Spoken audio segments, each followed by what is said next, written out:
with you on the brick, please, because you have a brick, which is good, and it'll really help you. And I'd like you to have the chair handy, just in case you need it, because we still need to work on your stability and balance and your alignment. So I'll just leave my chair there. You've also got the wall. So if you've got the wall behind you, it will really help you.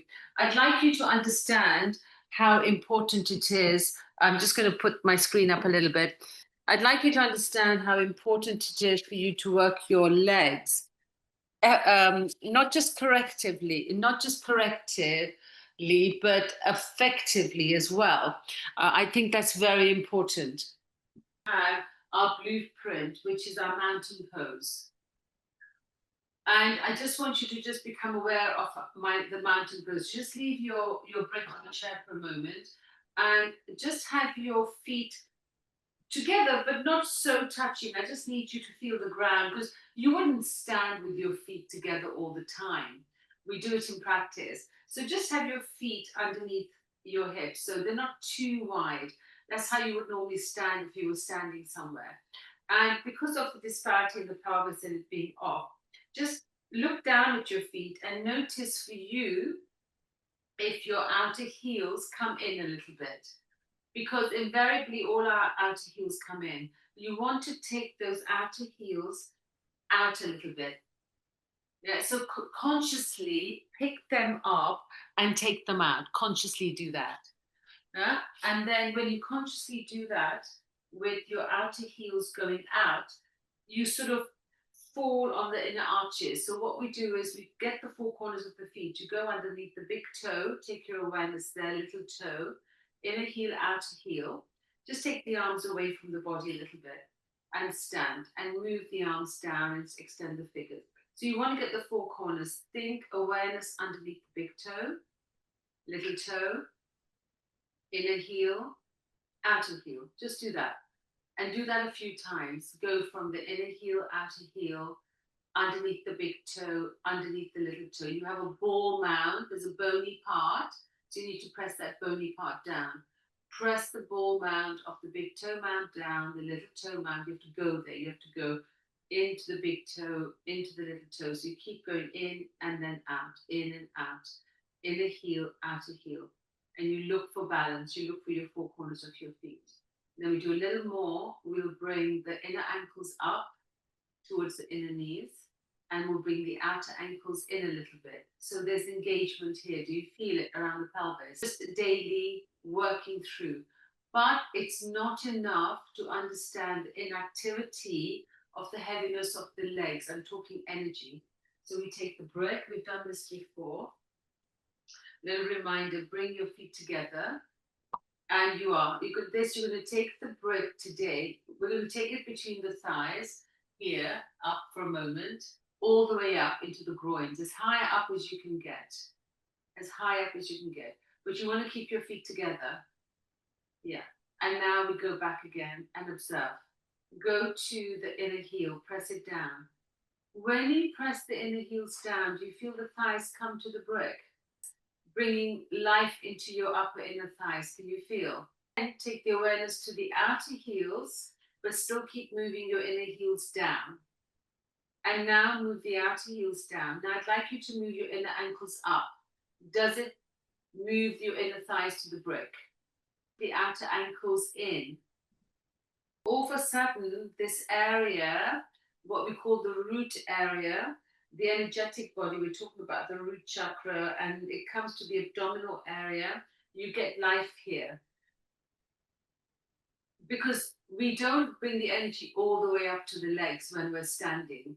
We're on our feet, it's heavy, then we go into what we call the knees sometimes, but if we take the weight into these legs, then it engages the glutes as well, and it looks after the lower back region too. So do this practice. It's really important for you, not just for balance, but for stability in the way you stand. And you make it a part of your life. You'll just be doing it in your life when you're standing. You're not going to be doing it with a brick. So no. You've got that to do. Then you've got this bit as well. So you keep your feet together, legs together. Take the brick between your inner knees. because again, the knees, try and keep the feet together to do it, and then put the brick in. And you'll notice there's a disparity in both the knees are not the same. All you've got to do is think about your feet. Don't be doing anything else but the feet. So go inner heels down. It'll bring your inner knees together. It'll bring the outer edges. You'll have awareness on the outer knees, of the knees, because it'll engage the knees to go inward. And it'll take the inner knees towards the brick again. Just again, looking for the four corners and looking for the energetic shift through the inner heels going down and back, outer heels going down, outer ankles coming in a little bit, and the inner ankles coming up. So we've got to try and bring the knees to do, hopefully behave in the same way, so we keep balanced around the joints as well, and the same with the energy around the upper inner thighs and then the pelvis. The knees is a little sensitive, that area is sensitive, because you'll have one inner knee, like for me, my inner right knee protrudes more because I've got the swelling on my right foot. So there's a lot going on. But what it does do for me, it sort of aligns the knee to go inside, opens up these outer, because we have big dents here on the outer edges. A lot of people are quite closed. It helps to just open up what we call the kneecap. And it goes, again, and you stand. Yeah. Okay. So that's your mountain pose going on. So with that awareness on the legs, I want you to bring your block between the feet. Put it on the floor flat. And then put your right foot on the brick and lift the left heel up. So you've got the chair if you want to balance, but we're going to try and balance without the chair. But the chair is there if you need it. So you press your right foot into the brick. Remember to take the heel out. It may come in. And you just see if you can take the left foot off the floor and balance. Now, the chair is there, or you can leave, you can bring the left toes down to the floor. But you want to try and just balance and feel the activity here in this leg for you.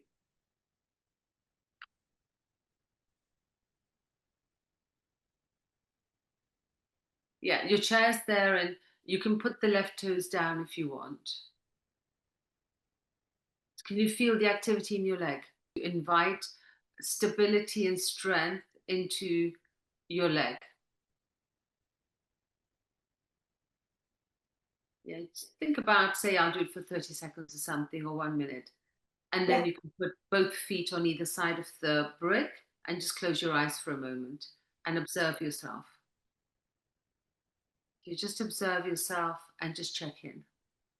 And take a breath in. Can you not feel that foot feels more grounded? Foot. The left. And how does this side feel? Right? Yeah. It seems to be our weaker side. Absolutely. So if it's a weaker side, then yeah.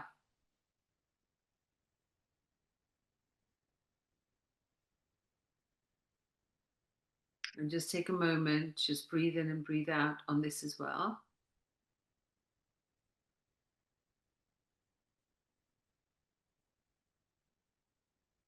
Yeah. So again, so we noticed the disparity in the way the legs work, and you have to then take that into consideration in how, when you're in your day and you're walking and you're standing and you're doing your practice or whatever you're doing, are you actually balanced evenly on your legs? It's important to consider. There's a nice way to do a little bit of balancing for yourself. Of your brick and just be still and observe. Just take a moment and observe how the feet have gone further into the wall, into the floor. Sorry, not the wall. Okay, so take your chair for me. So now you've got a little bit of strength in the legs. I'd like you to sit on the chair facing the screen. So you've heard of warrior pose, right? Yes. Right. So warrior pose is quite a challenge to do. It's quite a tough one to do. So we can do it on the chair. It helps you to open your hips and understand the hips better. Hold on to your chair and you just take your right thigh right on the edge like that. Did you see?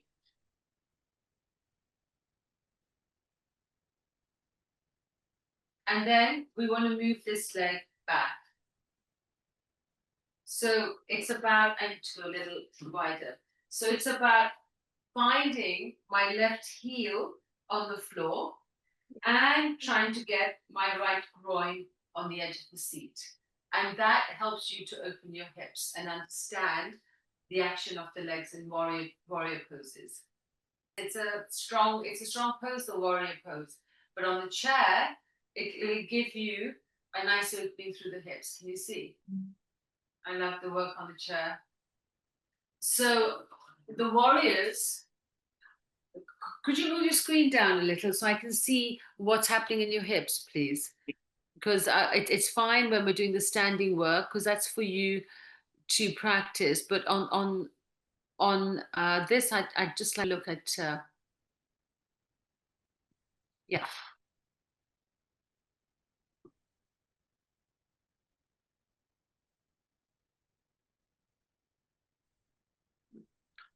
Okay, so what you need to do, Zara, is you see your what you need to do. So we want to so so in order for you to get a feeling of your hips, right?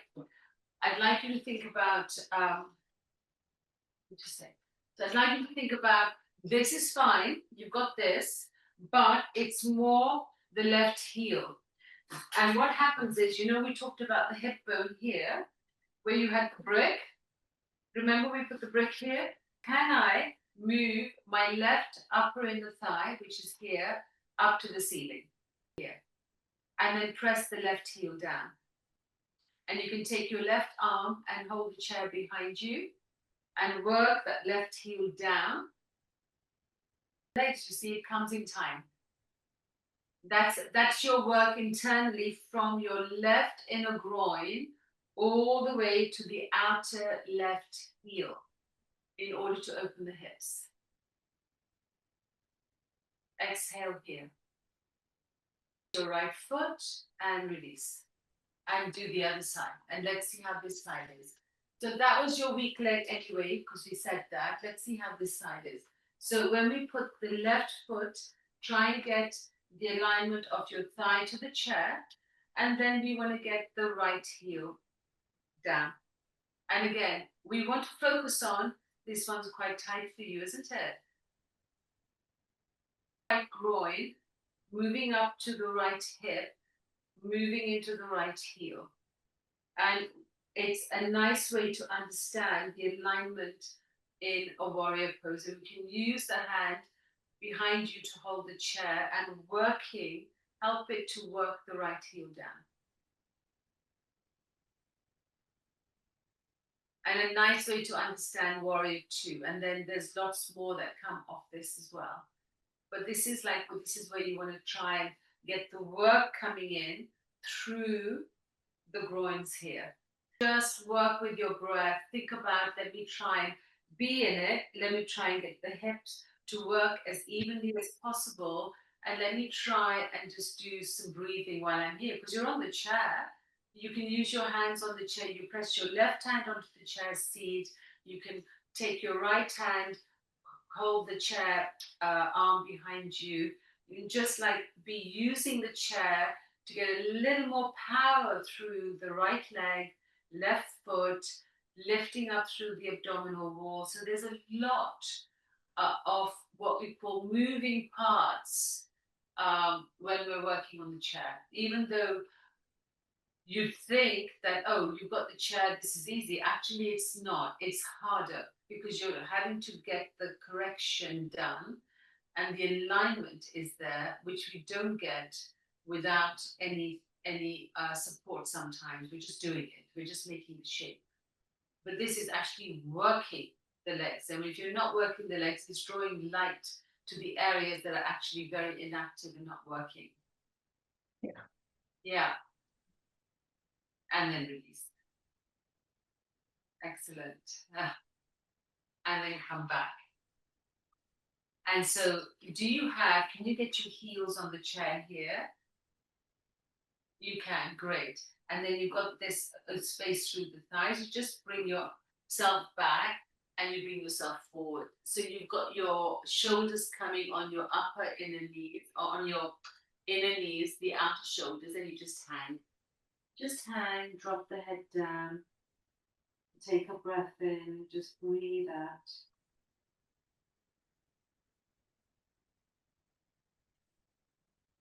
Simply just letting it go.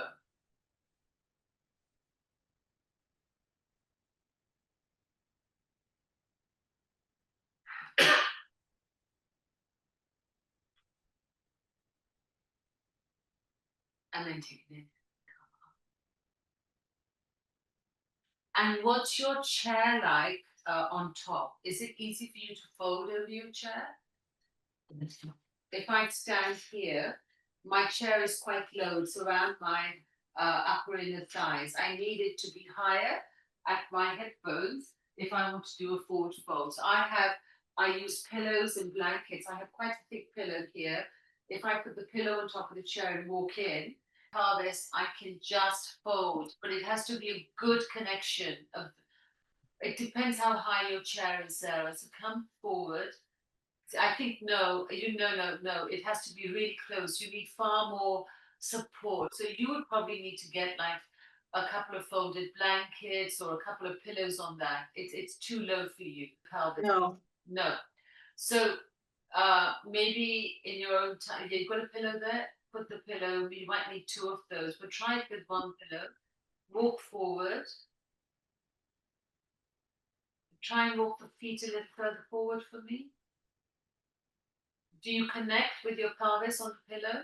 Get fold a blanket over the pillow or get two big pillows. This is how it should look when you come over, like so. You really open here the lower back. Can you feel? Can you really wake up? It's here that we need to wake up. But on a chair, what happens, you can literally drop the top of the head and just be here for a while, at least 5 for us to do the breathing as well. It's very important that you get the breathing done because we don't have time when we're working like this to do breathing or practice. I like to incorporate the breath with the practice because our practice is slow on this platform. So it's nice to understand. So if you had a higher chair or what you have is fine, you just need to add on another pile, another pillow or a folded blanket. You hang forward. We are basically taking all the activity off the back of the head, all the chatter that goes on here. We're hanging forward, it's just letting it all go. But you have to stay in it. It has no impact. You need to be in the poses, breathe in the poses. You need to become the shape that you're creating. So if you're doing a hip opener, the hips opening. If you're doing a forward bend, the hamstrings are opening. If you're doing an inversion, if we're going over, the spine is being fed. So it's constant. It's not just physical, this practice. It's physiological. You want to go beneath the skin surface to your organs. So your organs function to their optimum best. Because when the organs function well, you're going to feel well. The inflammation comes with that. The emotional distress, whatever it is, lack of sleep, whatever goes on, comes through having a happy body, a good breathing practice, mental. Try and keep going with that. Let's do another thing on the chair for you as a reminder. I'm sure if you're doing the platform, you probably do it. But if you do it on the wall, it will help you.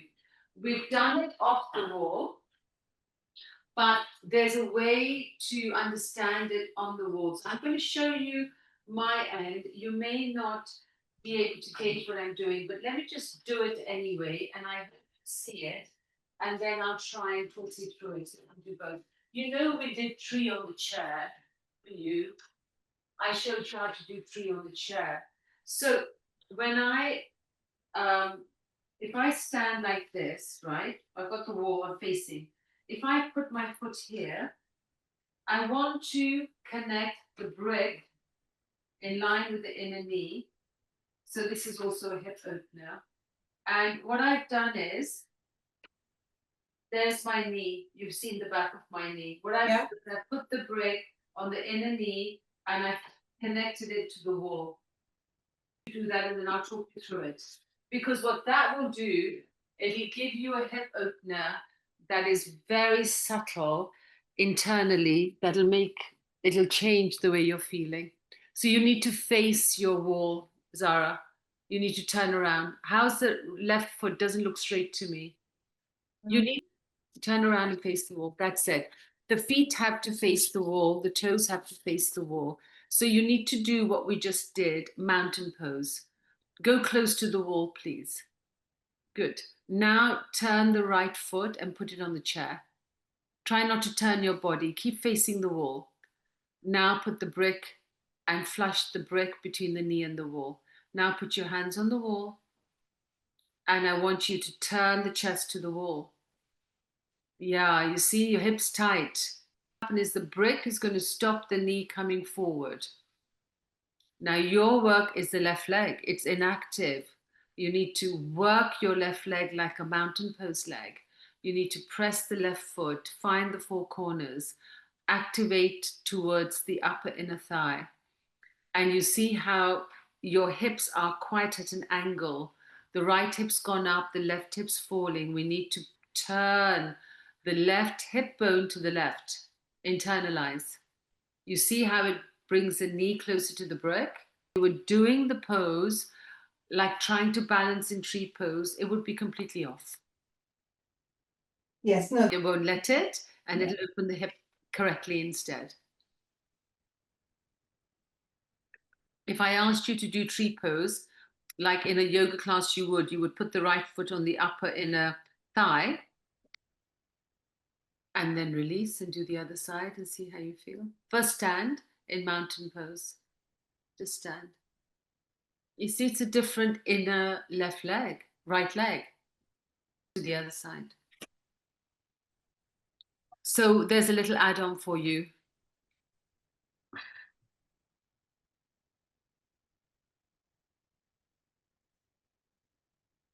Walk the left foot a little further on the chair, please. A bit more. There you go.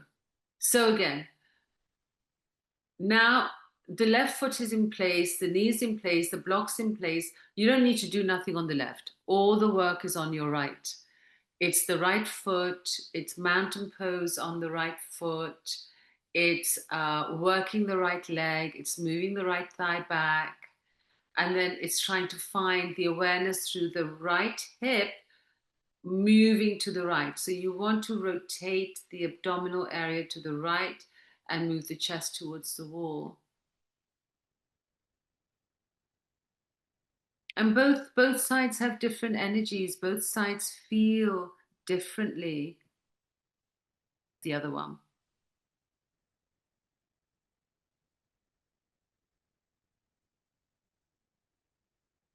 Easier on the hip, but the leg was heavier. Remember, and tighter. The right thigh going back. There.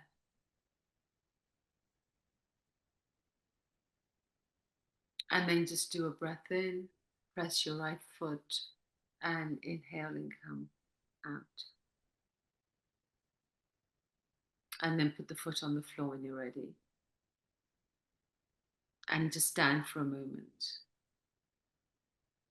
Yeah. Yeah. Feels different. Yeah, so your right hip is definitely higher for sure. There is, because maybe you're quite heavy on the right, you use the right leg more than the left in the sense of unknowingly. That's why. So we need to try and balance that out through your yoga practice. So the forward bending, Zara, the forward bending, the work through the hips is very important. The mountain pose work we did, the Yeah. work with the brick between the thighs, the knees, all important. We do need to come to your upper back because I've been working on your legs so much. The thoracic is key in bringing freedom into the hips as well. Quite a little heavy in your upper back. Heaviness inside. I see you. Great. You can do a lot of stuff with the chair as well on the upper back, a lot. But if you are going to get the Iyengar chair, probably better because we use that. Try to jump on when you're back in August on one of the restorative or yin classes. Thanks so much, and I'll see you the week of the 11th, which will be Wednesday the 13th. Bye Take bye. care. Bye. Bye bye bye.